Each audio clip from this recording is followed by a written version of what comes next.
Friendship and the bond, that's what I love the most. I love you too, and we'll be together forever.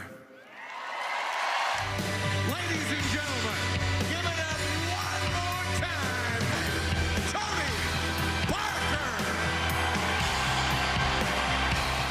The San Antonio Spurs actually retired Tony Parker's jersey the other night.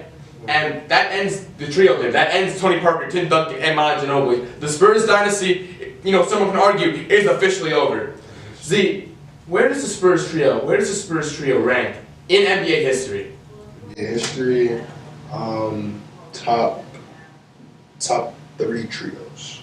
Other than them, you have the Miami trio, definitely. You have the Golden State, Kevin Durant, Clay, and Curry trio. But other than that, I'm saying the top three.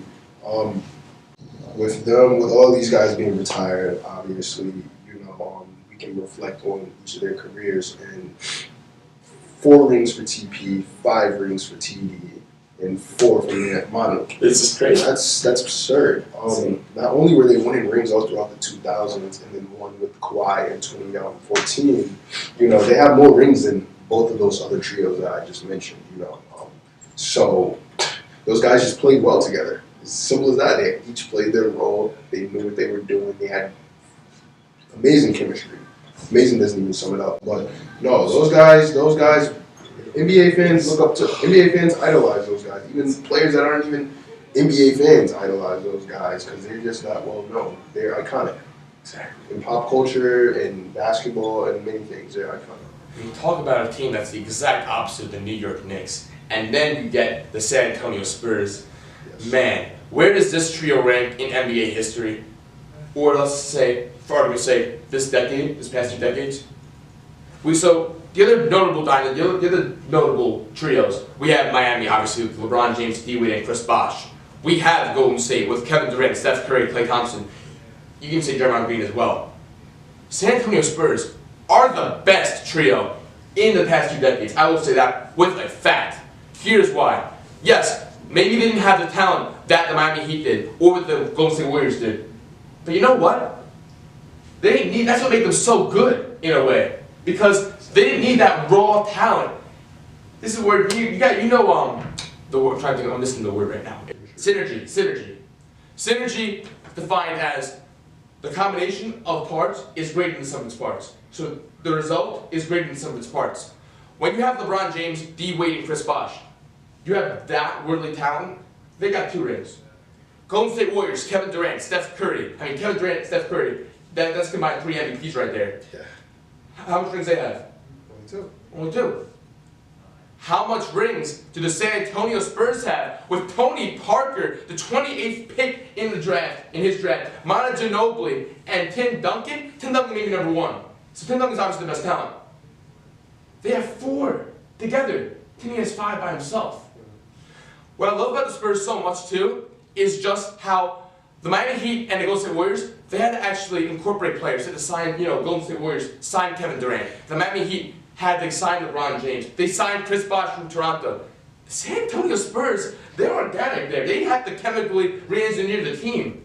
They drafted all those guys. They handpicked every single one of those guys. Tony Parker being from France, Manu Ginobili being from Argentina, Tim Duncan from the Virgin Islands.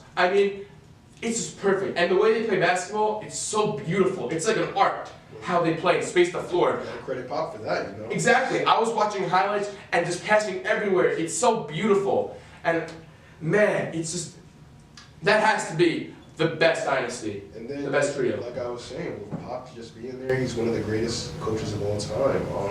And that right there is just a testament to his team's ability and what they can do as a whole. With Pop being there at the helm, perfect. Maybe it would have been different if they had another head coach. Maybe that those guys would have worked together as well. True. Ball movement may have been more static, but that trio is definitely up there. And then I'm saying with Pop included in that. The culture. Once again, I said this in the Celtics, in the Celtics segment. It's an intangible almost. You can't touch culture. You can't touch that. But the Spurs were able to build that through Greg Popovich, obviously their head coach, and then you have the leaders on that team: Manu Ginobili, Tony Parker, and Tim Duncan. And those guys were instrumental. I'm looking back to all the teams they've beaten Kobe Bryant teams. They've beaten OKC with Kevin Durant and Russell Westbrook. They defeated the Miami Heat with LeBron James, D. Wade, Chris Bosh in 2014. Arguably could have even beaten them in 2013 if it wasn't for Ray Allen's heroics. I mean, the San Antonio Spurs are an amazing team. I'm really gonna miss them. When I was watching Tony Parker's jersey get retired and seeing the jersey go up in the rafters, you know, I shed a tear. It was crazy. It's like it's finished. It's finished. It's finished, and it was great while it lasted, man. That's something we're gonna be talking about probably on future shows. It's iconic. And then we got the Knicks. We'll see what they can do. Why am I in New York? We'll take it Why? one day at a time with them. Why this happened? Parents, why can't you have me in San Antonio, Texas? Why do I have to be a New York native? Why? Maybe you should find a new team by joining my Bucks, man. Be honest. Be honest. You're a front runner. You are a front runner. I was a You are a Giannis front fan runner, since Z. 2013. At least I'm not a front runner, you see. I'm a suffering Knicks fan. I'm prideful in the Knicks. The Knicks are gonna suck, and I'm gonna love them because that's how I am. I love the Knicks. Since 2013, I've been a Bucks fan.